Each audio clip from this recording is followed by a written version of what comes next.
underestimate a woman. Yan po ang mensahe ko sa inyo. Bakit dapat panoorin, ma'am, ang Sisa?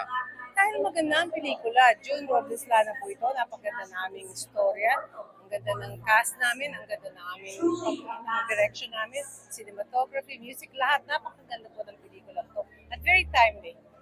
Ma'am, ang dami nyo naging guesting, pero recently, natuwa kami nag-guest kayo sa Itbulaga. Kumusta po yung experience?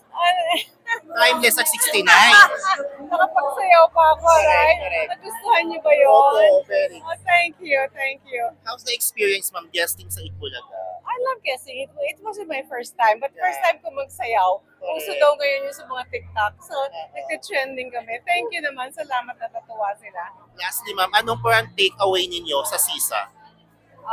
I want you to really enjoy the film because it's not just a historical film, but it's also a thriller. So enjoy it. Enjoy nyo lang po. At marami kayong matututunan din dito historically.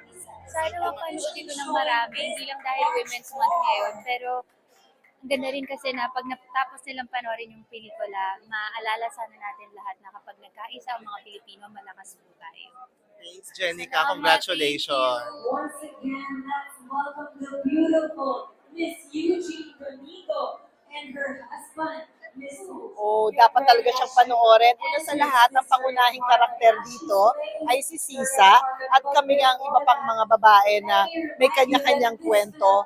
And sumatotal, ito ay magpapakita ng kung gaano kalakas ang babae, hindi lamang siya babae. Napakalaki ng kanyang isa siyang napakalaking bahagi ng kasaysayan. What's your personal takeaway from the movie? Kapag ang babae nagdesisyon, Are you ready matibay to yun. see the Kabahan na kayo. legendary Yes.